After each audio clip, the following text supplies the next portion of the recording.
22 જાન્યુઆરી 2024 રોજ ભગવાન શ્રી રામની પુનઃ પ્રાણ પ્રતિષ્ઠા થવા જઈ રહી છે। એમના આમંત્રણમાં લોકોના ઘર સુધી અયોધ્યાથી આવેલા ચોખા ભગવાન રામનો ફોટો અને પત્રિકાનું તમામ ઘરે ઘરે આખા ભારતમાં 1 જાન્યુઆરીથી 15 જાન્યુઆરી સુધી વિશ્વ હિન્દુ પરિષદના કાર્યકરો અને હિન્દુ સમાજ દ્વારા વિતરણ કરવાનું છે। આ અક્ષતની પડીકી 50,000 કરતા વધારે બનાવવાની છે, જેને લઈ કેશોદ વિશ્વ હિન્દુ પરિષદ દ્વારા આજરોજ માંગરોળ રોડ પર કાર્યાલય ખોલવામાં આવ્યું છે। ભગવાન શ્રી રામ લલ્લાની અયોધ્યામાં પુનઃ પ્રાણ પ્રતિષ્ઠા આગામી 22 જાન્યુઆરીના રોજ થવા જઈ રહી છે।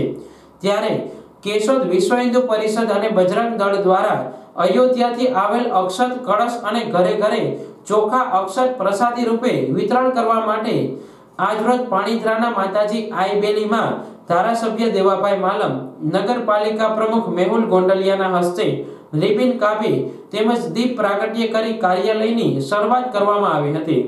વિશ્વ હિન્દુ પરિષદ કેશોદના પ્રમુખ વિશાલ સોલંકીના જણાવ્યા મુજબ માંગરોળ રોડ પર શરૂ કરવામાં આવેલ કાર્યાલયના ઉદ્ઘાટનમાં ધારાસભ્ય દેવાભાઈ માલમ, એડવોકેટ ડીડી દેવાણી, અશ્વિનસિંહ રાયજાદા અનેક કાર્યકરો જોડાયા હતા। જુદા જુદા એનજીઓને પડીકીઓ બનાવવાની જવાબદારીઓ સોંપવામાં આવી છે। આજરોજ ભારત વિકાસ પરિષદ તથા કર્મશીલ ગ્રુપ દ્વારા 5,000 અક્ષતની પડીકીઓ બનાવવામાં આવશે। તેમજ આ કાર્યાલય દ્વારા કેશોદ લેવલે પ્રાણ પ્રતિષ્ઠા માટેની તમામ તૈયારીઓ કરવામાં આવશે। વિશાલ સોલંકી, વિશ્વ હિન્દુ પરિષદ પ્રમુખ કેશોદ।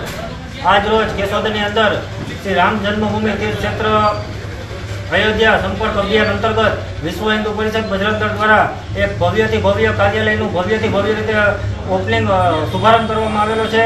આ શુભારંભની અંદર તમામ હિન્દુ સમાજના આગેવાનો, તમામ હિન્દુ સમાજની એનજીઓ, સંઘની તમામ એનજીઓ, તમામ રાજકીય આગેવાનો, સામાજિક આગેવાનો તમામ ઉપસ્થિત રહ્યા અને પરમ પૂજ્ય આઈબેલી પાણીધ્રા મોકલધામના આઈમાના વરદ હસ્તે આ વિશ્વ હિન્દુ પરિષદની કાર્યાલયનો શુભારંભ કરવામાં આવેલો હતો।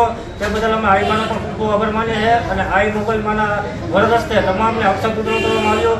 અમે અને તમામે ધન્યતા અનુભવી અને આ સાથે સાથે કાર્યક્રમમાં નગરપાલિકાના પ્રમુખ મેહુલભાઈ ગોંડલિયા, કેશોદના ધારાસભ્ય દેવાભાઈ માલમ પણ ઉપસ્થિત રહ્યા હતા। તેમનો પણ ખૂબ ખૂબ આભાર માનીએ છીએ અને સાથે સાથે સંઘના તમામ આગેવાનો અને કાર્યકર્તાઓ પણ ઉપસ્થિત રહ્યા હતા અને શુભારંભ બાદ અલ્પાહારનું પણ આયોજન કરેલું હતું। તો તમામે બહોળી સંખ્યામાં લાભ લીધો અને તમામનો સાથ અને સહકાર મળ્યો, તે બદલ ખૂબ ખૂબ આભાર।